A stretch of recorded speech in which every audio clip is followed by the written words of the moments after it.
Thank you, ladies and gentlemen, for attending this session. In a moment, you'll have the privilege of hearing from Travis Allen, presenting a student perspective on the 21st century learning. Before we begin, can you just take a moment and just make sure that your cell phones are on silent? I'd appreciate it. Thank you very much. Before graduating high school, Travis Allen created a viral YouTube video on revolutionizing education in America through mobile learning. Today, Travis is a sophomore at Kennesaw State University, where he runs his growing nonprofit organization, the iSchool Initiative. Working closely with students in Free Enterprise Organization at KSU, he has been able to turn his vision into a reality with schools all over the world, adopting the iSchool Initiative's mobile platform. This young visionary manages a team of 20 people who are touring the country, providing engaging and exciting seminars for students and educators to motivate them to embrace becoming leaders, lifelong digital learners in the information age. Travis is quickly becoming one of the leaders in the emerging digital learning revolution. Ladies and gentlemen, Travis Allen.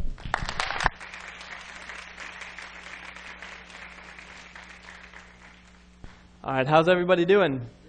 Good, good. As you said, my name is Travis Allen. I'm a sophomore at Kennesaw State University, a business management major, and I am also the founder and president of iSchool Initiative. Now, a lot of you might be wondering, how did a 19-year-old college student end up here presenting in front of you all? And I ask myself the same question all the time.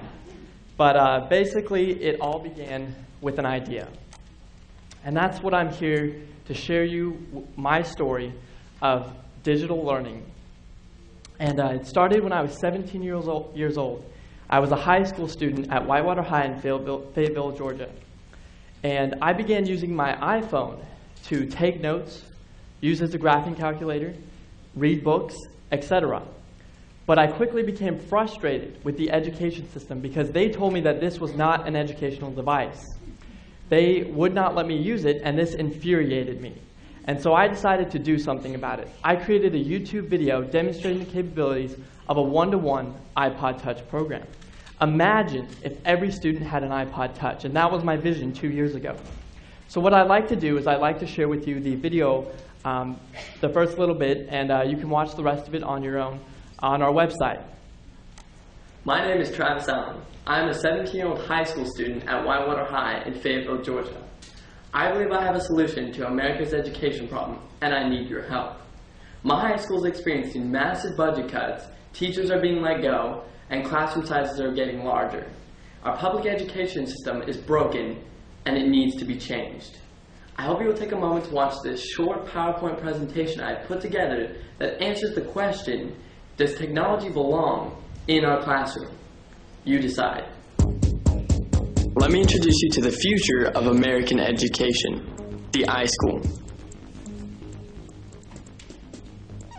The iSchool will be built on Apple's popular iTouch platform.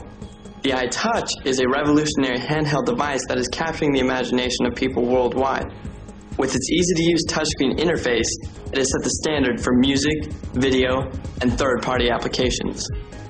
With the right plan, this simple device could change the face of public education. The idea is simple. Imagine a schoolroom with no books, no paper, no expensive copy machine, and no more number 2 pencils. Impossible, you say? What I'm about to show you are images from applications already available on the iTouch. Most of these programs are classroom ready today. For example, the email application will be one of iSchool's most useful features, with parents, students, and teachers being able to send and receive assignments while keeping tabs on due dates. Chemical Touch is a periodic table that can display information on any element simply by touch. U.S. Constitution is an easy-to-navigate digital copy of a constitution. WorldWiki can replace all school maps and globes with an easy-to-use click-and-find feature. USA Presidents has interactive content on each of our presidents, from George Washington to Barack Obama. Star Walk is a virtual tour of our universe. Imagine easily navigating through space with the touch of your finger. Formulae is an application dedicated to providing all science and math formulas a student could ever need. Recorder allows you to store lectures on audio for personal use or to send to other students. The next basic function is the scientific calculator. Graphing calculators cost over $100, and most high schools require you to have one. The Notes application allows students to take notes, but also email and receive them from teachers and other students in one simple click. Calendar is a powerful interactive tool which could be used by teachers, students, and parents to schedule and track attendance, assignments, projects, due dates, and even school events. The application Classics is an incredibly easy-to-use graphic book reader. Just click a book off the shelf, select your chapter, and start flipping pages. All textbooks, workbooks, and even library books can be easily accessed without destroying precious natural resources. iHomework enables quick interaction between students and teachers. It also gives a breakdown of each course with details and due dates at a glance. As you can see, the iTouch in present form, without any modifications, could lead to massive savings in our public schools. Now that you know what the iTouch is capable of today, let me show you how the iSchool could transform education in America tomorrow. Imagine customizable, interactive teacher and student applications that store and track assignments, tests, and grades. How about lunch menus and interactive school agendas? Teachers will have instant access to their entire class anytime, anywhere, in the palm of their hand. Total teacher and student accountability will be possible for the first time, and parents will be able to monitor their child's progress from any phone or computer. The iSchool will be lockable for the schools and personalized for the kids. Internet access will be limited to websites dedicated to education.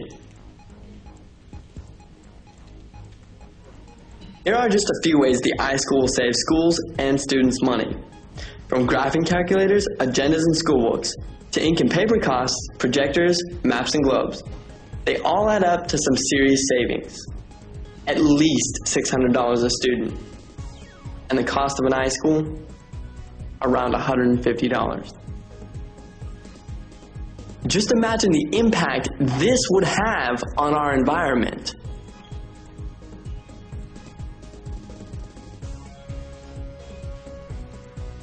That's why I'm forming the iSchool Initiative. What exactly is it? The iSchool Initiative will be a consortium of corporations, business professionals, and Apple iTouch programmers who will come together to revolutionize education in America. Please join us today by becoming a friend of the iSchool Initiative on Facebook and share this video with as many people as possible. Together we can and will make the iSchool a reality.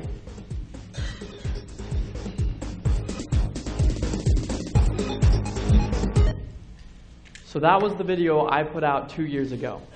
And a lot has changed since then. Things like the iPad coming out has changed the way education is going on already. And this simple idea that I had 2 years ago has now led to a movement. An iSchool Initiative calls this movement the Digital Learning Revolution. And I'll talk more about that later on in the presentation. But we are the iSchool Initiative. And what you're seeing up here is what I call the iSchool Initiative portfolio. This is everything of who we are, and it's built with Prezi, which is another presentation program I use. But today I would like to talk to you all about who are we? What does iSchool Initiative offer? Why mobile learning? Why do we focus on mobile learning so much? And last, I want to talk about the digital learning revolution and have a discussion at the end on some of the challenges we might face. So, like I said, my name is Travis Allen, and I am a mobile learner. I take my iPad and only my iPad to each of my college courses. I do not own a printer, book, paper, ink. I am a digital learner, and I'm here to share with you how that is possible and how I've gone completely paperless. Just to give you some background on iSchool Initiative, we are partnered with SIFE, Students in Free Enterprise, which is a student organization that helps the community through business. And we also work extensively with Kennesaw State University, which is the college I attend. I now have a team of around 30 students, all dedicated to spreading this movement. And my team and I, like I said, we travel across the country and do presentations like this to motivate and inspire students. And I'd just like to say that, remember, we are students. We are a student perspective on learning. We're not here to tell you how to educate. You are the ones who know how to educate. We're simply here giving the voice to students and saying this is what students would like to see in the classroom. So, who are we? iSchool Initiative is 21st century classroom, is lifelong learning, and most importantly, iSchool Initiative is change. iSchool Initiative is a student-led organization dedicated to spreading the vision and fulfilling the promise of a 21st century classroom. Our mission is to inspire and educate students on how to become lifelong digital learners in the information age. And again, most important, we are students attempting to change education as we know it. So what is it iSchool Initiative offers, or what do we do with the community? First and foremost, we are a movement. And a movement is defined as a series of actions intended toward a particular end.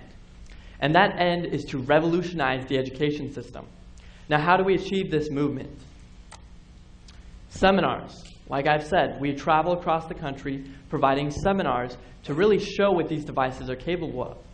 And most recently, my team and I flew to Utah, where we did a presentation in front of 1,700 students, all receiving iPod Touches. They received a $1 million grant for a 3-year iPod Touch program. And they completely adopted the iSchool Initiative vision. So they flew us out there, and we did presentations for 3 or 4 school districts. And what I'd like to do is play the first minute of this video and let you watch the rest of it on your own. But it was for students, and because of this, we wanted it to be really exciting. So we coordinated it 2 months in advance with the drama department and did a live concert all on iPads and iPod Touches in front of the whole student body. So I'd like to just show you the intro.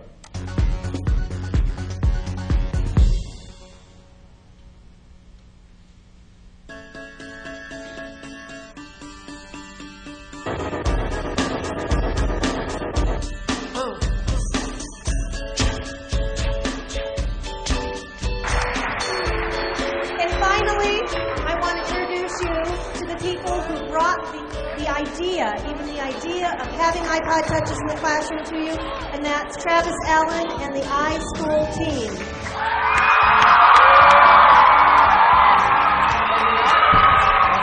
It was a year ago that I first saw Travis's video on YouTube and thought, that's the kind of school I want to work for.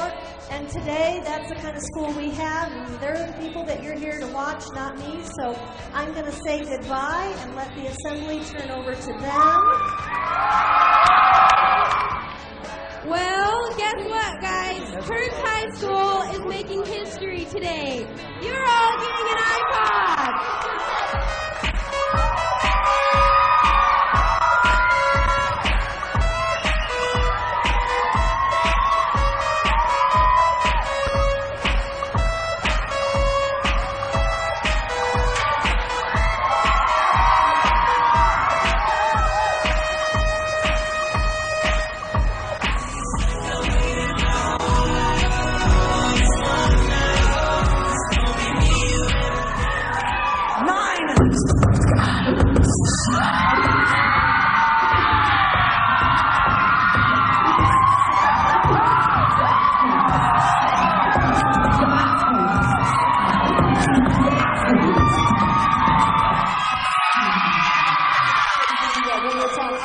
Can I hear some noise?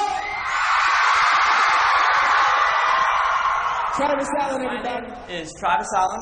I'm a sophomore at Kennesaw State University. And Kennesaw is in Georgia.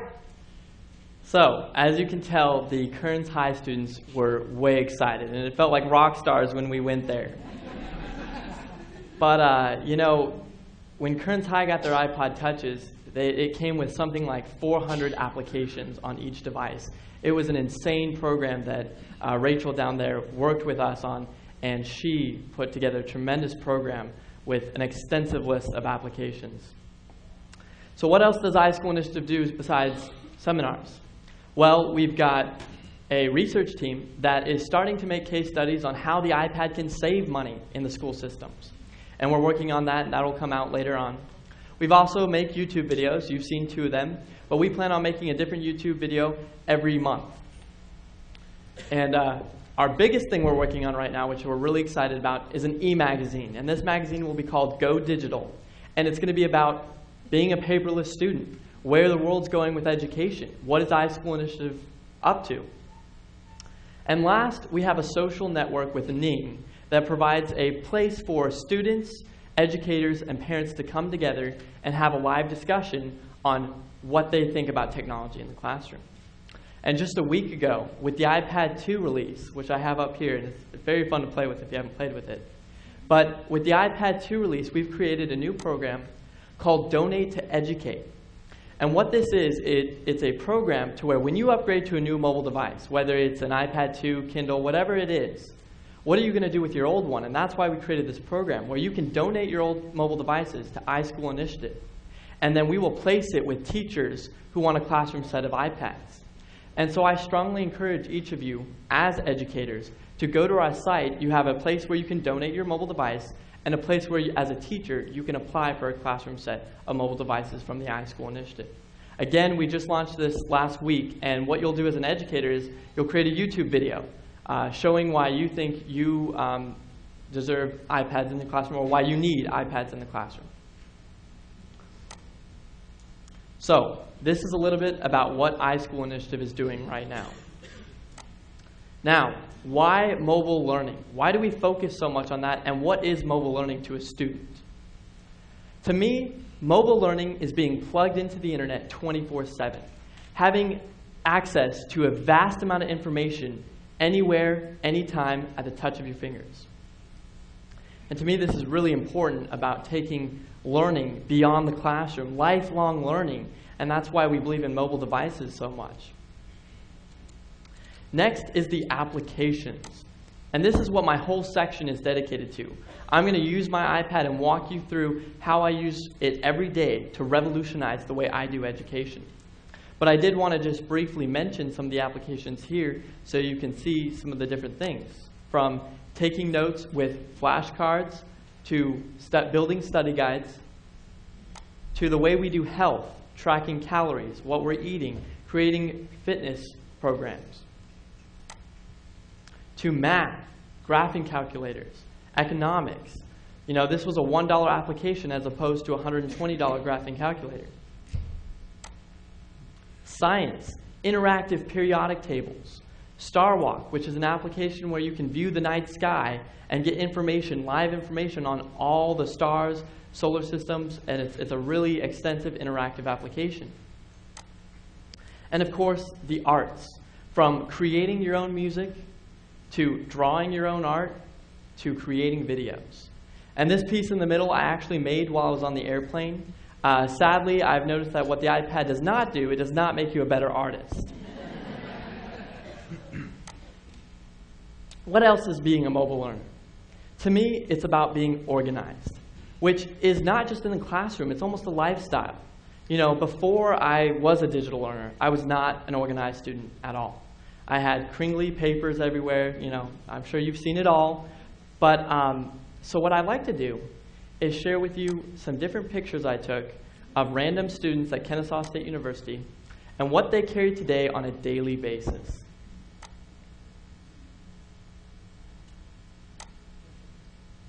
Now I'd like to show you what I carry every day to class. My iPad, that's it. You know, that's the idea, is 1.3 pounds in my pack with me everywhere I go. And I just recently received an email from a 12-year-old boy from the Caribbean.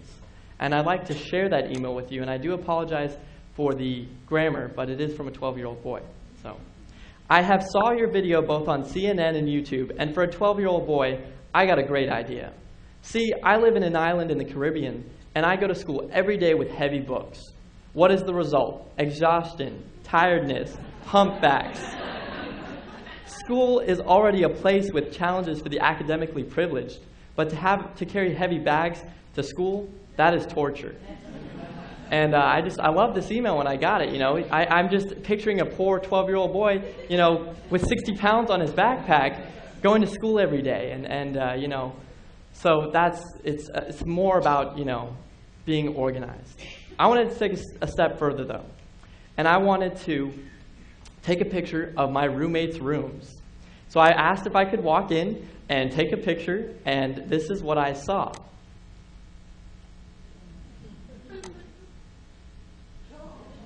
So this was all three of my roommates right here. And now I'd like to show you what my room looks like every day. Simple. It's about simplifying our lives and keeping everything organized. And to me, that is one of the biggest impacts that the iPad has had on me. So, this is why mobile learning. This is why we are so passionate about adopting this technology to change the way we do education. Now, I've mentioned our digital learning revolution, but what is it? What is the purpose of this revolution? The digital learning revolution is a grassroots movement that is demanding change in our education system. Why is there a need for this type of movement? Well, I'm sure as educators, most of you already know why there's a need. But why?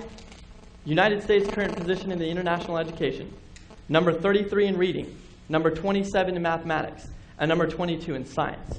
And to me, this was just astounding when I found out this, because as a student, I thought we were pretty well off. And, to see this just blew my mind. And so this is the reason why there's a need. I'd like to share with you a quote from President Obama. It's about a firefighter who can download the design of a burning building onto a handheld device, a student who can take classes with a digital textbook, or a patient who can have face-to-face video chats with her doctor. And to me, this is mobile learning. This is where the future of not only education is going, but the real world. And if the real world is going to this, shouldn't we be preparing students for the real world? And so I'd like to also share with you another video clip from the movie Waiting for Superman. Since the 1970s, U.S. schools have failed to keep pace with the rest of the world. Among 30 developed countries, we rank 25th in math and 21st in science. The top 5% of our students, our very best, rank 23rd out of 29 developed countries.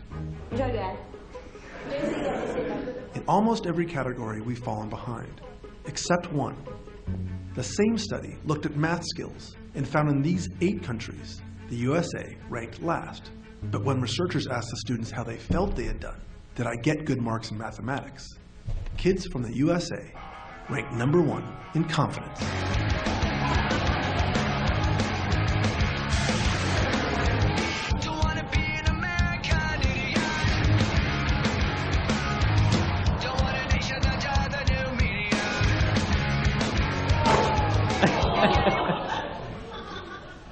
Like I was saying, I'm a student, and I thought we were doing really well in American education. It's that confidence that we have, which is great.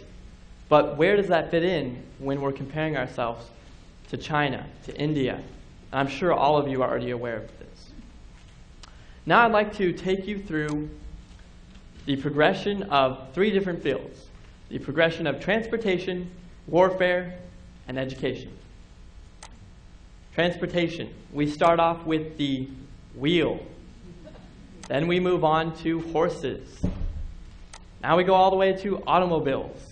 And last, we're sending people into outer space. A lot of progression, going from the wheel to this. Now let's look at the progression of warfare. Wooden clubs to metal swords, to rifles, and last, to the Predator drones. Again, going from a club to a self-driven robotic machine. A lot of progression, although that can be argued that's degression. Now let's look at the progression of education. We have the cave times, Socrates times,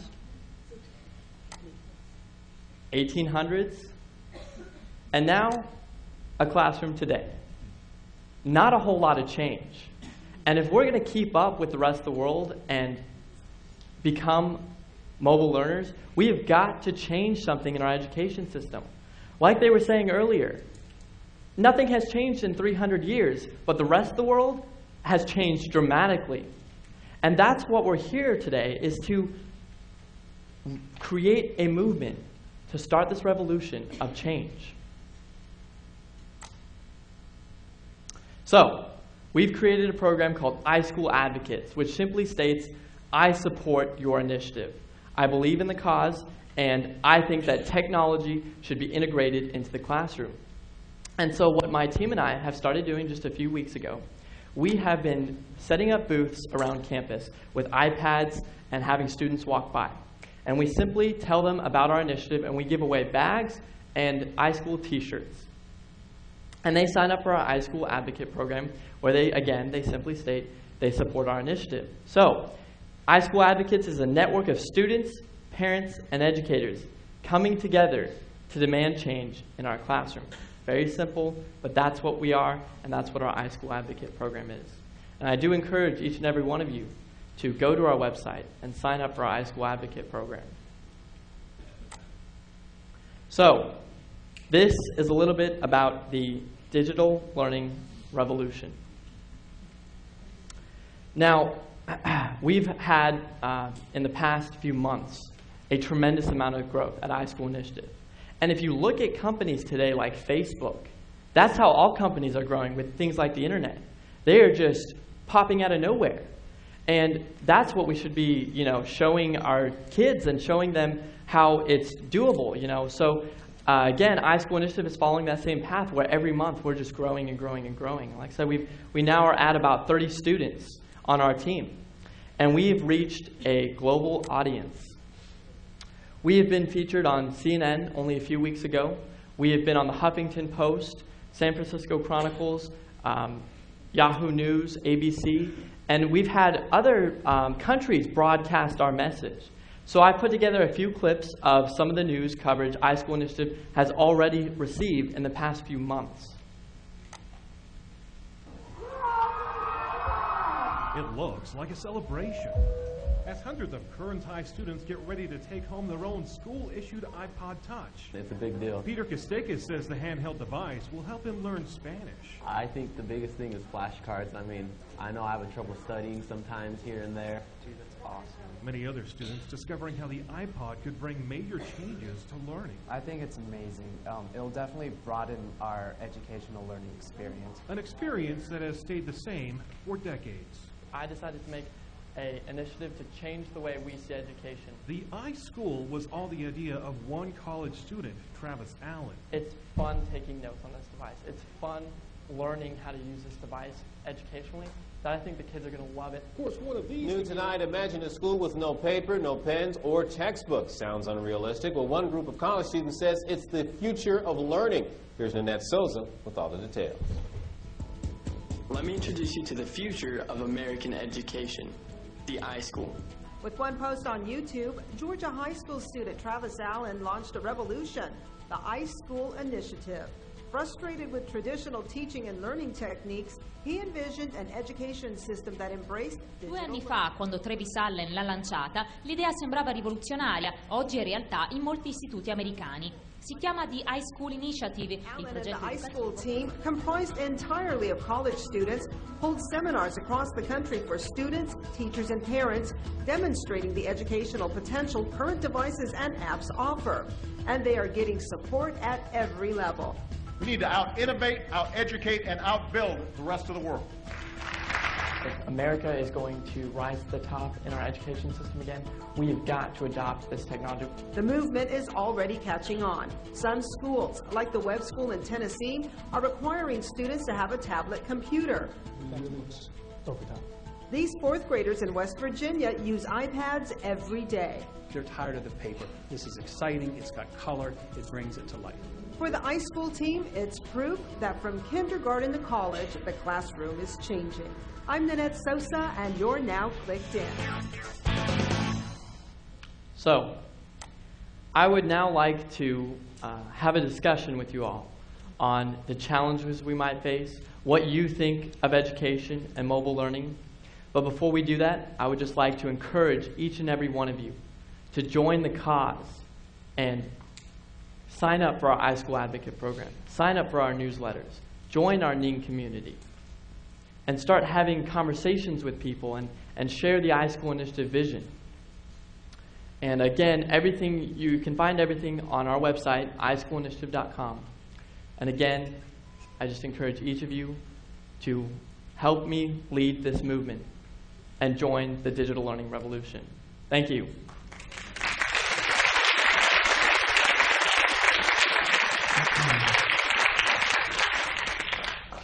So now I'd like to take questions. Now's your chance to kind of pick my brain. I saw a question right here. Mm-hmm.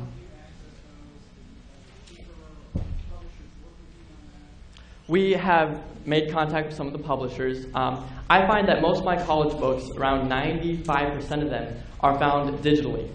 I know that's not quite the same for high schools yet and other grades, but what I do is I have I have an app called CourseSmart on my iPad, and this is the kind of stuff we're going to go over in my second session on being a mobile learner.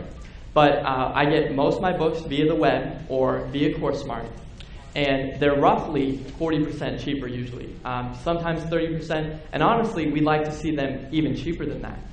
But also, imagine not just digitalizing a textbook, but really creating content that is interactive with video and audio and putting it into a digital format for kids to learn. And that's what we're excited for, and that's what we see already happening. It's just going to take maybe a year or two for that to start popping up more. But again, CourseSmart, the application CourseSmart is how I access most of my digital books. Yeah, unfortunately, because I teach over at Palm Beach State, the problem with CourseSmart is you only get basically a semester-long subscription to your book. So they pull that book from your mobile device at the end of the semester, whereas today, you buy a textbook, if you decide not to sell it back, you can keep it and 20, 30 years later still go back and reference that. Yep. With digital learning, it's so proprietary right now that you can't do that at the end of your class. And that's the other thing that is missing with our digital textbooks. Now, they do go away after 2 semesters or so. What they do offer is you can renew the book over and over for a huge discounted price. But again, that's not what we want to do. But the idea is that the textbooks that you print anyway are becoming outdated so fast. So imagine being able to buy a digital book and having it being updated every month and having it downloaded onto your device. And that's what we want to start seeing. But again, you're right. Right now, a lot of the books are, they expire after 2 semesters, which when you want to keep your books doesn't always help you. You had the iPhone a couple of years ago when you're first, and now you're on the iPad. I asked students in my library one day, I said, do you like the iPad? They said, no, it's too hard to type, and then somebody said, well, you can get a keyboard.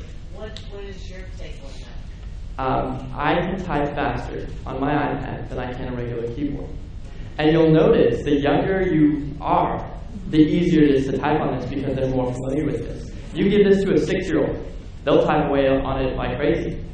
And so I tell people it takes some getting used to, but you'll see how fast I can type in my second session.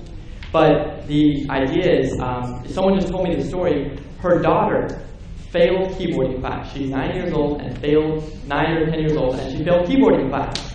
And it's because she types on an iPad. And she can type super fast on the touchscreens, but going to a normal keyboard is not the same. So it was funny to me because there's already starting to be a generation before me that is becoming, native to the technology that I'm not even native to.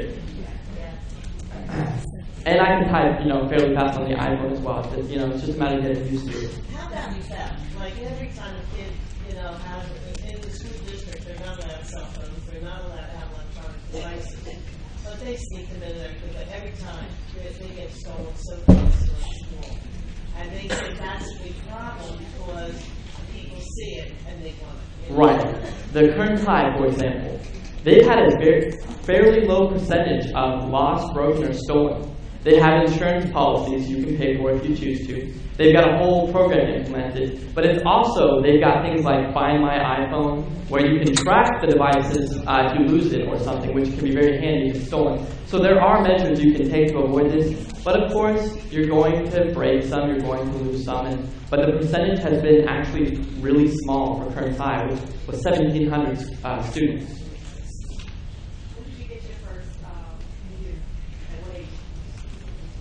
I would say I'm a gamer. I had my first PC when I was probably 11 or 12. And I do want to share a story with that. Dr. Rossler was talking about gaming a lot, which was great for me because iSchool Initiative is not my first business.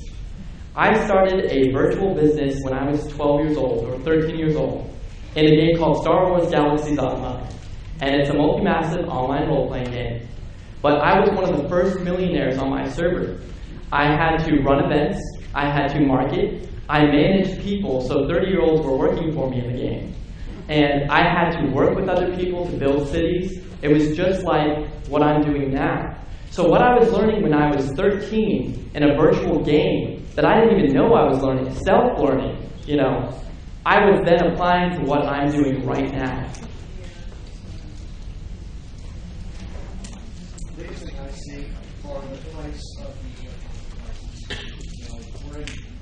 I don't care what you want to call it, we're in a recession, where we're losing money being educators, where it's tough for us to pay for these classes. How do we go about getting our students that are in these different areas of town? One thing you can promote, obviously, in some districts, is a lot of students, like 60% in some areas, have these devices. That's, you can at least make them aware that, hey, did you know you could use this in the classroom? Most of them don't know. But again, we've got our Donate to Educate program. But what I'd also like to point out is, let me just go right here. This is our first case study we're working on. It's not finished yet. But so far, we've projected around the iPad pays for itself in 2 semesters as a college student. So if you're a freshman and you buy an iPad, it will pay for itself in 2 months.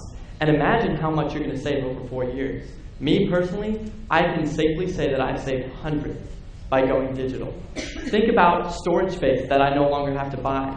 Paper, ink, printers, books, calculators. It just adds up. And that's where this number is coming from. Again, we're still finalizing the numbers, but in the long run, it's saving money. Now your question is, how are schools going to do it though with cutbacks?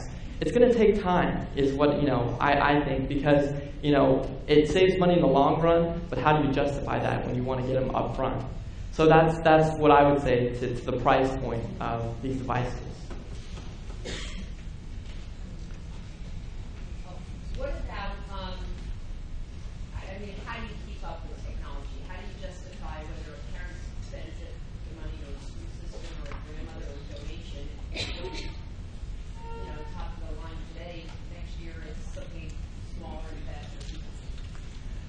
The idea is that we like to promote things that are not really hardware-based as well. Things like social media, Facebook, Twitter, YouTube, promoting that kind of technology can be huge in the classroom as well, and that works on multiple platforms. I know you might be familiar with like Moodle and stuff like that, so that's what you can look at as well. But of course, you're right, technology is upgrading every year. There's an iPad that's going to be coming out. Every year there's an iPhone that comes out. But the idea is that an iPad Generation 1 is going to be an amazing tool, even if it's just reading textbooks in the classroom for many years to come. So while you want the latest and greatest, what I like about iPads is it can have software updates. It can have updating textbooks. But if you print a textbook right now, you can never go back. It's done, and it's like that. So that is one of the challenges we face, is technology is always upgrading. But at the same time, at least with an iPad, we can be upgrading the software and what's it can do at the same time. Sometimes I feel like people in the technology department are almost trying to limit us in what we're trying to accomplish in our classrooms. We have, there are people that know ways to get to YouTube, but officially we are not allowed to go there. Right. What have your districts that you've worked with done to get the people that are in control of our networks, basically, to allow us to take those kind of risks to students? And have they had? Well, I can't give you an exact answer because, again, I'm the student perspective with an idea. But I do know that the schools we work with, and the idea is that kids have access to this at home, they have access to it anywhere, and I was frustrated with the education system because they did block everything. And here's the thing, the students, every one of my students had a back end to get into Facebook. And so all you're doing is blocking the teachers from actually using it in the classroom. So,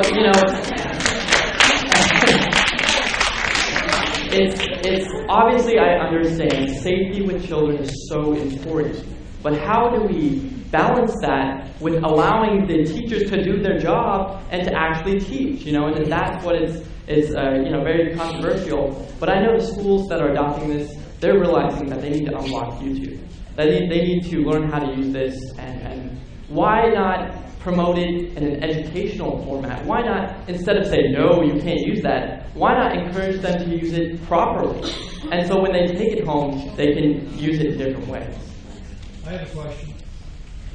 A lot of times these statistics are cited in regard to how far behind we are with those other countries.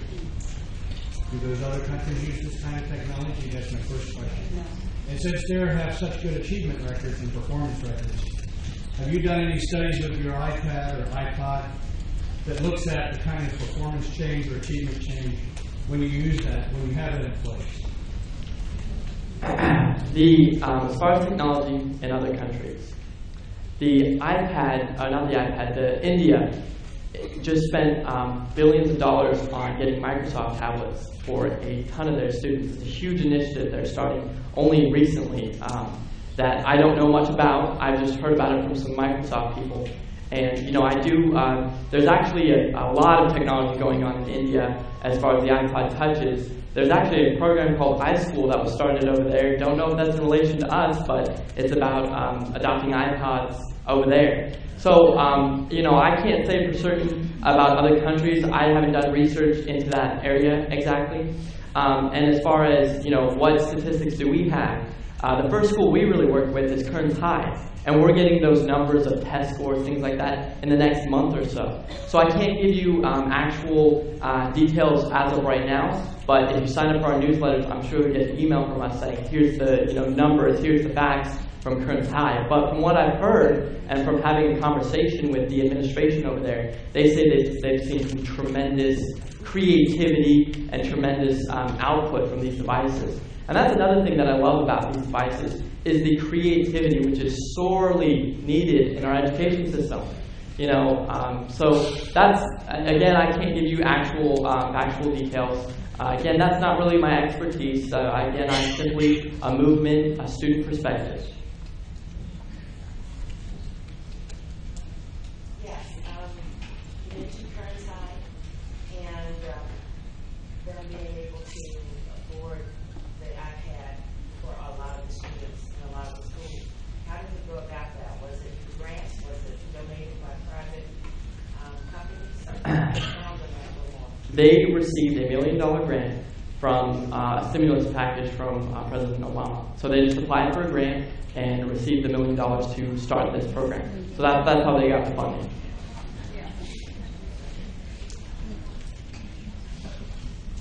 Are assignment stats and everything current to them all? I would think that most of it is. I'm not encouraging completely getting rid of pen and paper and, losing that art form of writing and things like that. As far as what they're exactly doing, I haven't talked to them about that. I do know they have a lot of multiple choice tests easily on the iPod Touch. I personally, a lot of the homework assignments I have, the book companies that the homework is with, like Connect, McGraw-Hill, they have an application to where I do my homework on my iPhone. And so I was actually in my HPS class, and I had to walk a mile. So I pulled out my phone, did my homework at the same time as walking the mile I had to walk. So I was doing 2 classes at once.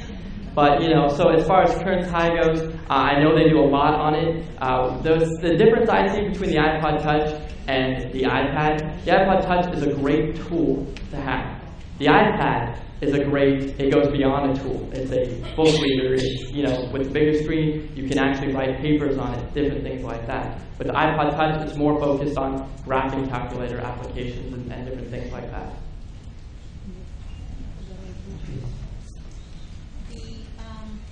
Application for the class set, is that for iPads or iPod Touch? With Kearns or with our Donate to Educate program? Donate to Educate. It's all devices. So if you go to our website, you can donate all mobile devices, iPod Touches, iPads, Kindles, whatever it is. And then when you apply as a teacher, you can just say, well, we would like this, we would like these devices.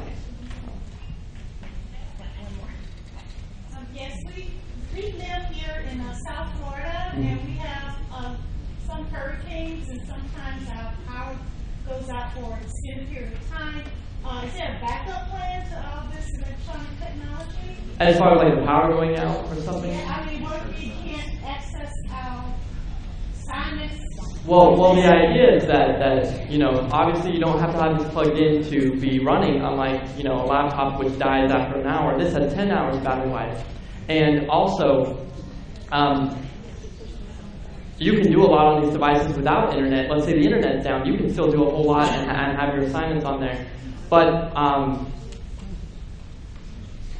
what I like about the iPad is, let's say I take this iPad and I throw it out the window and just stomp on it, destroy it, whatever I do to it. I can go get a new iPad, plug it into my computer, and it's going to completely sync with everything I had on it, notes, everything. I cannot lose my stuff that way. So unlike, paper, you drop it in a puddle, it's destroyed. You never can get that back. But with here, my notes are everywhere. I can pull up my laptop, have my notes. I can have my iPad, have my notes. My notes are on my iPhone.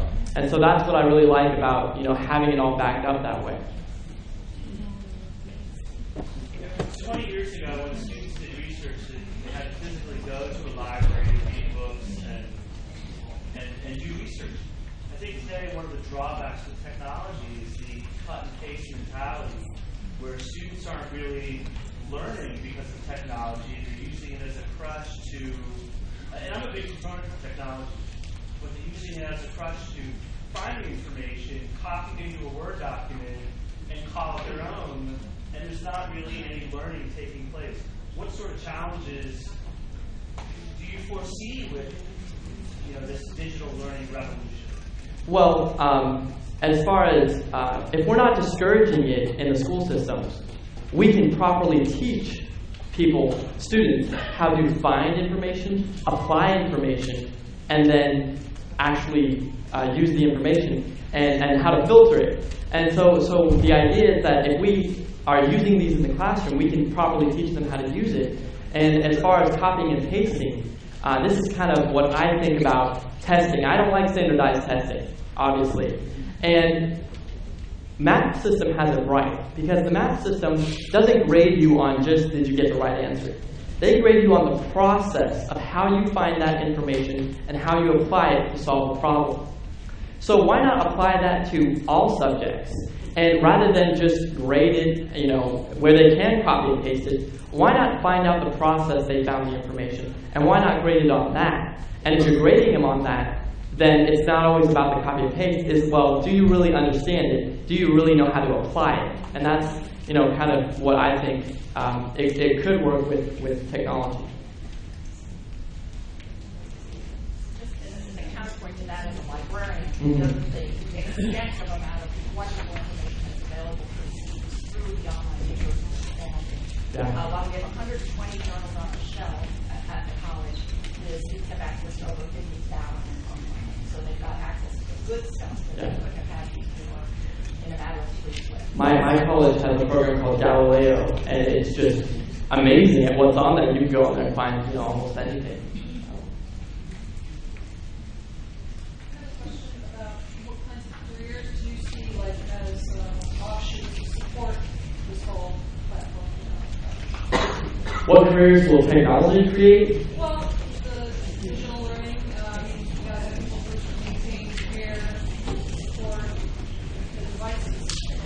you know, really the cool part about technology is it's being integrated on every level, everywhere you go. And so, you know, I can't say for certain what this digital learning revolution is going to create as far as the job market, but I do know that, you know,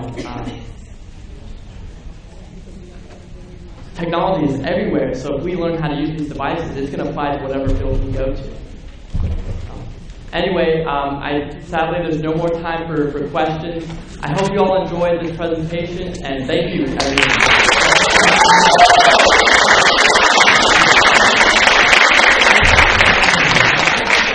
And if I didn't get to send your questions, you can see me outside and ask me whatever you like. Thank you, Professor.